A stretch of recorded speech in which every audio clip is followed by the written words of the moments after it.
Kalau menurut Thomas Aquinas ada 3 sih jalur yang lain yang mungkin ditempuh.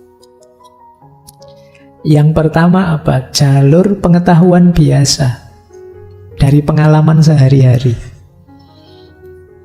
Kan kita bisa Pak merasakan hadirnya Allah sehari-hari dalam hidup kita. Di sekeliling kita kan Allah hadir, iya sih.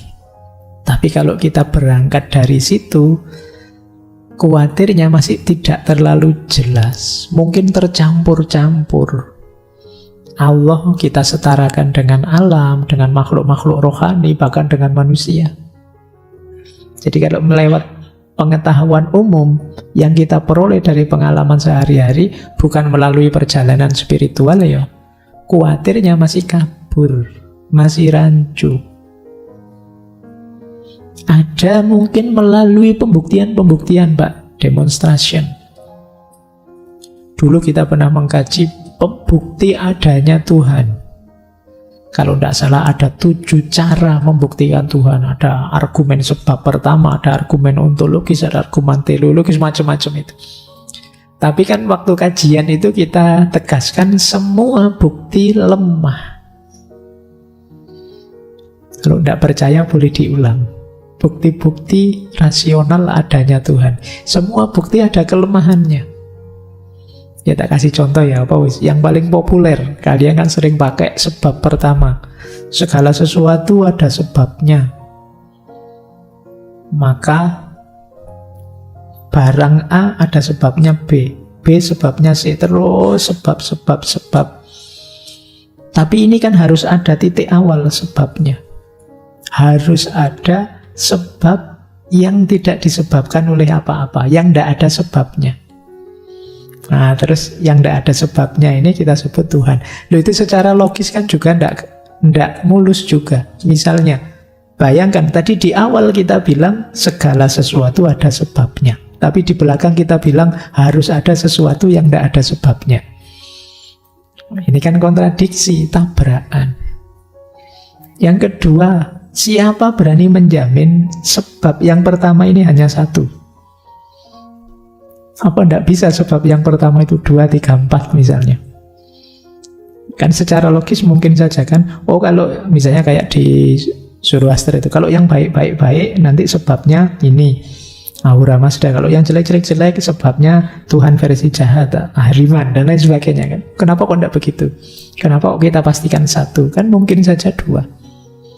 Di dunia ini ada baik, ada buruk. Nanti yang sebab pertamanya baik dengan sebab pertamanya buruk bisa berbeda. Ini secara logis, pembuktian itu akan selalu ada lemahnya. Apapun itu jenis pembuktian. Apalagi yang namanya pembuktian itu kan yang mengupayakan manusia. Karena yang mengupayakan manusia yang tidak sempurna, tentu saja selalu ada celah-celah tidak sempurnanya di situ. Jadi yang kedua, berarti apa? Pengetahuan tentang Allah itu tidak bisa sih hanya lewat demonstrasi rasional, pembuktian sepotong-sepotong. Lewat pengetahuan umum tidak, lewat pembuktian juga tidak. Gimana kalau melalui iman, Pak? Pokoknya kita diberi informasi, percaya saja. Kata Thomas Aquinas, iya sih iman itu jadi dasarnya. Tapi iman saja tidak bisa mendatangkan kebahagiaan puncak. Kenapa? Karena iman saja sifatnya pasif bagi intelektual. Iman itu kan kita percaya saja. Saat kita percaya kan pikiran, akal, budi berhenti. Ketika akal budi berhenti, ya sulit. Padahal tadi sumbernya bahagia itu kan yang kita raih keaktifan akal budi kita. Yang kedua, yang kita sebut iman, yang kita percaya, itu kan bukan karena kita mengalami, tapi karena kita diajari oleh orang lain. Keimanan kita itu kan hasil diajari orang semua kan. Kita diajari ustadz kita, guru kita, dari buku ini, buku itu yang terus kita percaya. Oh, saya Quran langsung kok Pak. Bisa bahasa Arab? Tidak bisa Pak. Ya berdoa. Ya mesti oleh orang yang kamu anggap ngerti Al-Quran. Kan paling begitu. Sumbermu otoritas yang kamu percaya. Nah, kalau sumbernya seperti ini, ya isi keimananmu kan dari otoritas yang kamu percaya. Berarti ya tidak sejati juga. Ada jalur tadi yang info tentang Allah yang langsung melalui pencerahan darinya. Inilah yang jadi puncaknya kebahagiaan. Jadi bukan dari pengetahuan-pengetahuan, bukan berarti pengetahuan ini salah. Tapi dia tidak bisa membawa pada pencerahan iluminatif tadi, visio beatific tadi, tentang ketuhanan, yang di situ kita merasakan puncaknya kebahagiaan. Logikanya begini. Manusia disebut manusia karena dia menginginkan atau menghendaki sesuatu. Aktivitas menginginkan atau menghendaki itu kan aktivitas intelek, aktivitas akal budi kita.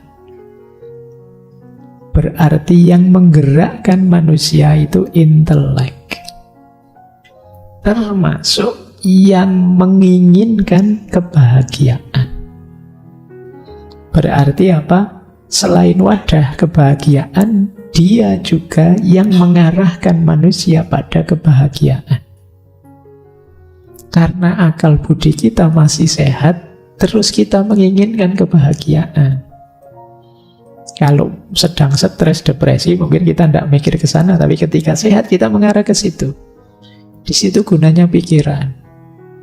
Jadi kalau tidak mencita-citakan ke sana, ya tidak mungkin nanti menuju ke sana. Kalau tidak menuju ke sana, bagaimana kita dapat pencerahan tadi? Inilah peran pertama yang dijalankan oleh akal. Yang kedua, dari intelek yang kita miliki ada dua kegiatan. Yang pertama spekulatif kontemplatif, yang kedua praktis. Spekulatif kontemplatif itu isinya refleksi-refleksi dalam tentang hidup ini, hakikatnya, rahasianya, dan lain sebagainya. Tapi kalau intelektual yang praktis, itu yang mikir yang praktis-praktis. Ini kalau sumuk gini apa yang dilakukan, ya ini karena itu praktis-praktis. Tapi yang kontemplatif, spekulatif, itu kita belajar merenungi hidup ini, menemukan rahasia-rahasia, hakikat-hakikatnya. Dan inilah yang disebut kegiatan berpikir paling tinggi, kontemplasi. Inilah nanti yang menyambungkan kita dengan Allah. Tanpa aktivitas ini, hidup kita tidak tersambung dengan Allah. Kalau tidak tersambung dengan Allah, bagaimana bisa terjadi iluminasi tadi, pencerahan-pencerahan?